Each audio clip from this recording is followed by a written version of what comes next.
Esses dois livros aqui não têm nada a ver um com o outro, mas tem tudo a ver um com o outro. Eu vou explicar. Os dois livros foram escritos por duas mulheres sul-africanas. Esse primeiro aqui, que é o último livro da Nadine Gordimer, Prêmio Nobel de Literatura. E esse outro aqui, o primeiro livro dessa autora, Zukiswa Warner, que é uma das mais promissoras escritoras do panorama recente da literatura sul-africana.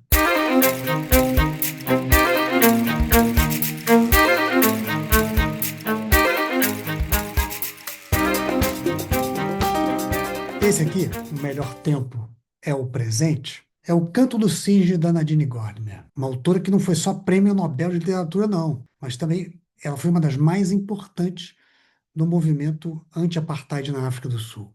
Ela morreu em 2014, com 90 anos, e esse aqui foi o último livro escrito por ela, publicado aqui no Brasil pela Companhia das Letras. É o fecho de um ciclo literal e um ciclo metafórico, porque esse livro é literalmente o desfecho desse ciclo literário dela, da vida literária dela. E também representa o fim do entusiasmo e uma certa desilusão com os governos negros sul-africanos do pós-apartheid.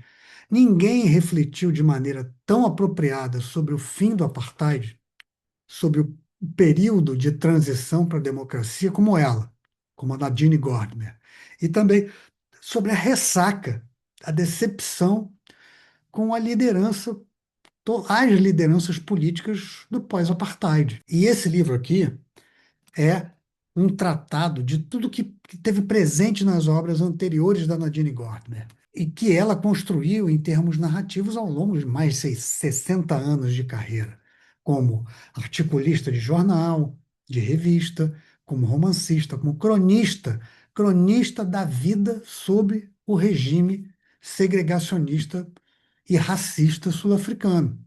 Então, esse aqui é um livro que passa por todos os principais fatos históricos, políticos e sociais mais recentes da África do Sul. Porque a narrativa começa em 1999, já não era a administração do Mandela, já era a administração do presidente Thabo Mbeki, que sucedeu Mandela, e segue até 2029, no fim do primeiro mandato do presidente Jacob Zuma. A história é sobre um casal interracial, a Jabuli, ou Jabu, e o Steve. Eles se conheceram na época da luta armada contra o regime do apartheid.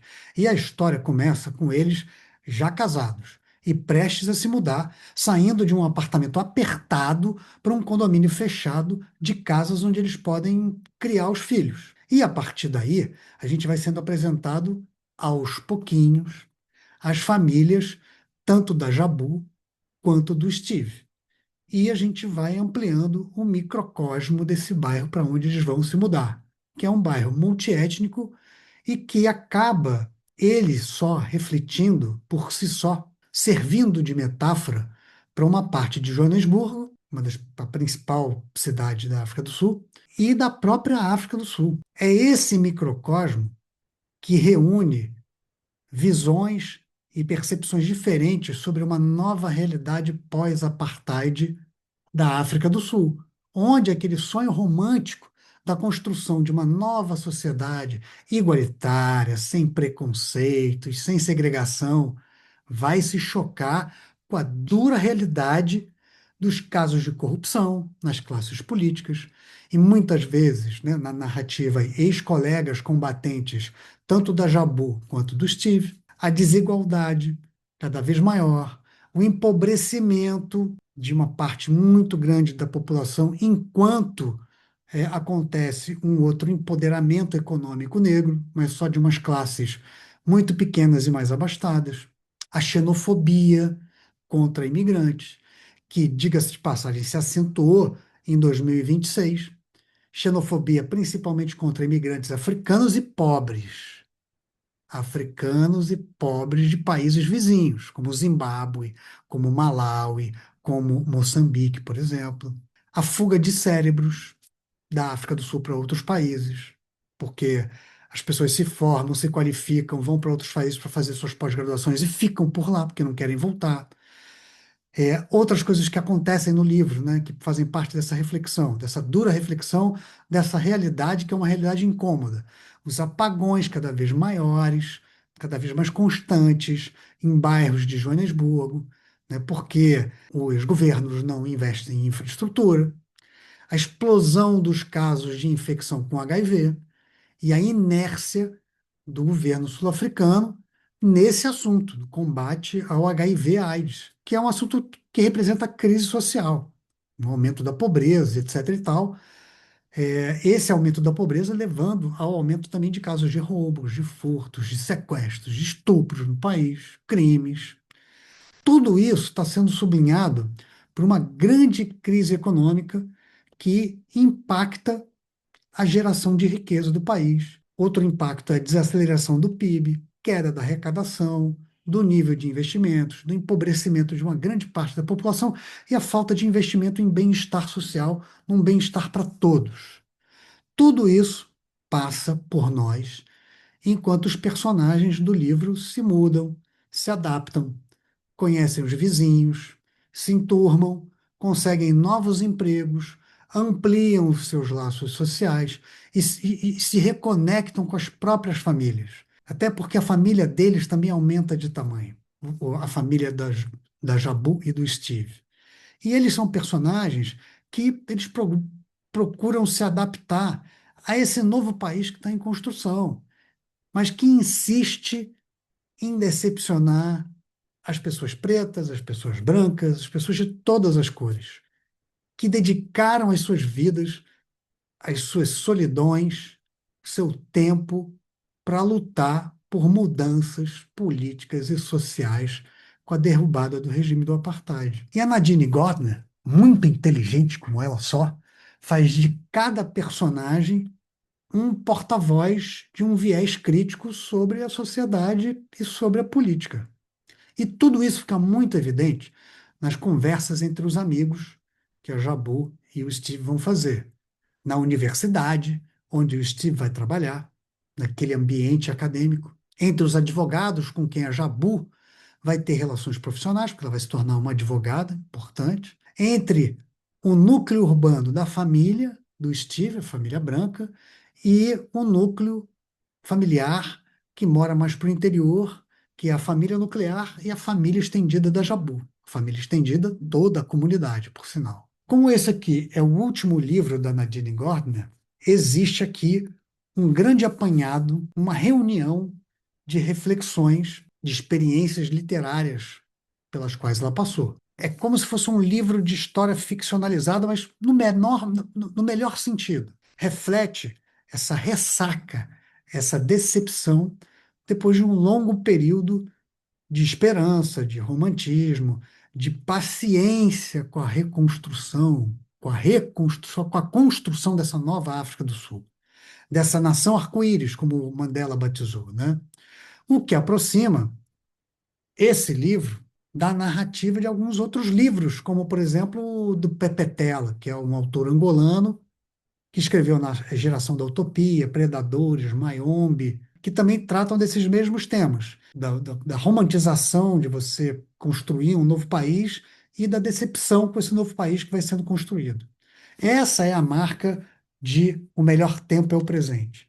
A gente está acompanhando essa decepção surgir e se aprofundar, porque a nova democracia sul-africana não corresponde e também nunca corresponderia à utopia original desses jovens quando lutaram contra o apartheid.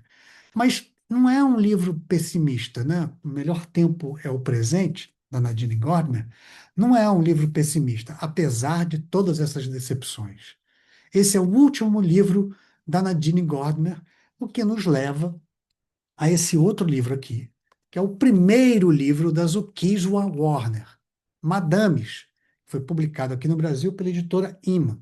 E é um livro que reflete um universo de classe média alta que é muito parecido com o universo em que o Steve e a Jabu vão entrar. Mas uma das grandes diferenças é que Madames é um livro protagonizado por mulheres, por três amigas. Tandy, que é a protagonista das protagonistas, a Sizwe e a Lori.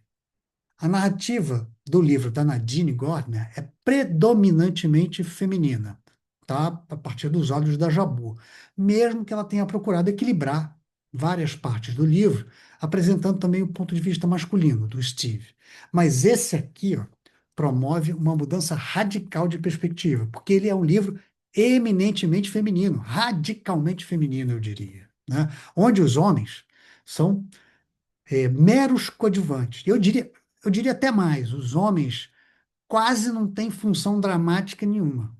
São apêndices das suas respectivas mulheres. E esse livro é um livro feminista, não há como escapar da constatação de que as regras do patriarcado estão presentes aqui, são opressivas e opressoras, mesmo que a protagonista e as amigas dela sejam mulheres emancipadas e sejam mulheres autônomas.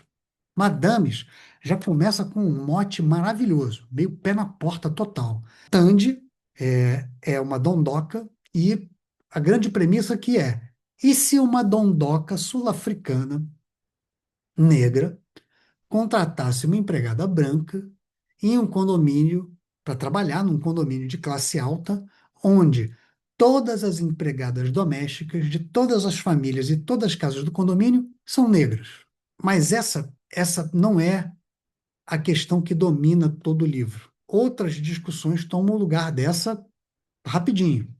Ela não ganha uma importância para além do que ela pode ter no início do livro, no início da narrativa. As protagonistas são descritas de maneira bem singular, totalmente fora dos padrões do que a gente espera encontrar numa narrativa, mas não numa narrativa sul-africana. Porque logo de cara, a Zukiswa faz uma brincadeira que ela apresenta para a gente a Nosizwe, que é uma mulher negra de classe alta, nascida em berço de ouro, numa família snob, de rica. A Sizwe é mimada pelos pais, ricos, e ela é casada com um homem, né, que já teve um casamento anterior, que já tem filhos, e ela não pode ter filhos. Esse, inclusive, é um dos grandes motivos do afastamento dela, da Sizwe, da Nocizwe, né, dos pais, e principalmente da mãe, porque há uma pressão muito grande para que as mulheres tenham filhos, se casem, tenham filhos. E esse faz parte de um drama, que essas características, na verdade, fazem parte dos dramas e de um estilo de vida que geralmente a gente associa a uma mulher branca. A Sizwe é quem sustenta a própria casa e sustenta o marido dela, o Voio, né? Ela foi educada em boas escolas, escolas de elite, ela é uma executiva de uma multinacional francesa em Joanesburgo, características que seriam provavelmente de uma mulher branca. Tanto a Nocizwe quanto a Tandy, que é a verdadeira protagonista do livro, são mulheres economicamente autônomas, educadas e muito bem posicionadas profissionalmente. Aos poucos, a gente vai entendendo que, mesmo com todos esses predicados, elas duas estão presas em relacionamentos nos quais o homem precisa, nem que seja de maneira teatral, precisam posar como se fossem os chefes da casa, os provedores. E esse é o grande dilema da Tandy, logo nas primeiras páginas, porque ela diz que ela tem que ser uma super mulher, uma super profissional, uma super amante, uma super mãe, uma super dona de casa. Quem, em sã consciência, consegue desempenhar todos esses papéis dessa maneira como uma sociedade patriarcal, pô, estou engasgando nessa palavra, patriarcal, ela exige das mulheres? É uma cobrança social muito grande. E essa cobrança social e essa cobrança que ela faz de si mesma faz com que ela pare, reflita e ela resolva contratar a Marita, essa empregada branca, que é uma ex-presidiária e que tem um histórico de ser assediada e abusada pelo marido. Porque a Tandy precisa ter uma empregada para que ela possa ter mais tempo livre para se dedicar à família, para se dedicar ao marido e para aproveitar com as amigas. Inclusive, ela toma a decisão de contratar uma empregada branca para espezinhar a vizinha no terreno do lado, da casa do lado, que é uma amiga ou outra amiga dela, que é a Lauren, que é uma mulher branca, que também é descrita com uma inversão de estereótipos ou dos estereótipos que a gente está acostumado e que a gente espera, né? Ainda mais se a gente lembrar que há pouco menos de 35 anos, mais ou menos, eram as pessoas brancas que exerciam todos os poderes e possuíam todos os privilégios numa África do Sul do apartheid, racista e segregacionista. Então, a Lauren, ela é descrita como uma mulher branca, loira, que nasceu em berço de madeira, numa família disfuncional. Pai dela bebia muito e bebeu toda a herança que recebeu dos pais dele, dos avós da Lauren, né, que eram britânicos, que essa herança era um vinhedo que eles estruturaram, expandiram, e o pai da Lauren bebeu o vinhedo inteiro e teve que pagar, teve que vender o vinhedo para outras pessoas brancas durante o período do apartheid. E como ele era um homem branco, ele foi contratado para ser o responsável pela administração do próprio negócio, que era dele e que ele teve que vender. Então, por conta disso, a Lauren teve que estudar em escolas públicas. Só cursou a faculdade porque ganhou uma bolsa. Teve que casar cedo, casou com um marido que ela conheceu na faculdade para poder sair de casa e evitar a violência do pai. E ganha pouco, porque ela virou professora e ganha muito pouco. Tem um monte de filhos com esse marido, e o marido abusa da bebida também, e também é violento com ela, cada vez mais violento. Então a gente tem um crescente de violência doméstica que acomete essa amiga dela, que é a vizinha, a amiga da Tandy, que é a Lauren. Todas as características que na África do Sul e também aqui no Brasil são associadas justamente às mulheres e às famílias negras, né? Então, de cara, a Zuquijua já apresenta para gente o tom dessa inversão de expectativas, que não deixa de ser irônico, né? E como é o tom do livro também, que o tom do livro é todo cheio de ironias, né? O tempo inteiro, né? A Zuquijua apresenta essas protagonistas para gente como mulheres também que vivem no limite da futilidade. Elas ganham muito dinheiro, menos a personagem branca, a Lauren, claro, e elas passam os fins de semana bebendo, enchendo a cara. Saem para comprar roupa, vestidos, falar de homens, tendo todos os comportamentos das patricinhas de Beverly Hills, por exemplo, né, de dondocas sul-africanas. E aí elas resolvem que elas estão muito gordas, elas querem emagrecer, elas vão passar um fim de semana no spa, e aí elas ficam de saco cheio do spa, e aí elas trocam o spa, fogem do spa e vão para um hotel 5 estrelas para passar o fim de semana lá. Elas viajam para o país vizinho, vão passar o fim de semana num dos melhores hotéis do continente africano.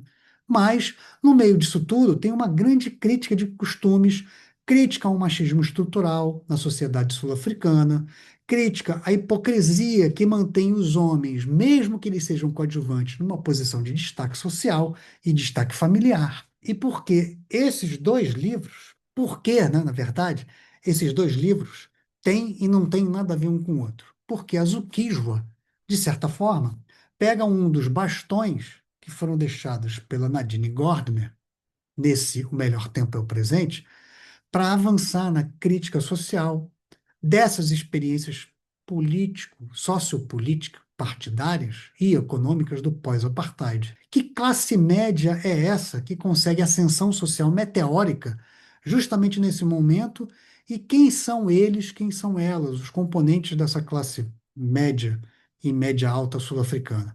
Que relações de violência e de poder continuam sendo replicadas dentro e fora de casa e que remetem a essa nova ordem social, uma ordem social que replica a ordem social antiga, de que de quando eles eram os reprimidos, por exemplo. O que muda agora que, em alguns casos, é essa elite negra que está em cargos de poder e que podem agir, se quiserem, como opressores? Quais são essas fraturas que ainda existem nas relações de gênero e que revelam a persistência dessas estruturas machistas e hierárquicas antigas? Só que quem fazia parte delas eram os brancos, agora são os negros. Mas ela faz a gente perceber que essa África do Sul democrática e pós-apartheid é uma coisa vista do lado de fora e outra vista do lado de dentro. O eixo do poder, os signos do poder, a semiótica do poder só mudou de mãos, mas não mudou tanto assim de significado. Mudou de mãos e de cor, mas não mudou tanto assim de significado no seu exercício, né? O que que eu quero dizer com isso? Que aqueles que participaram do exercício do poder político, social e econômico aparentemente mudaram, mas as estruturas não mudaram tanto assim. Esses dois livros, que eu estou falando sobre eles para vocês agora, foram discutidos no Clube de Leitura África em Livros, que tem mais de 5 anos de existência e promove encontros mensais só para discutir, para ler, obviamente, e discutir autores e autoras do continente africano. Para saber mais sobre a África em Livros, procura a gente lá no Instagram. E boa leitura para vocês.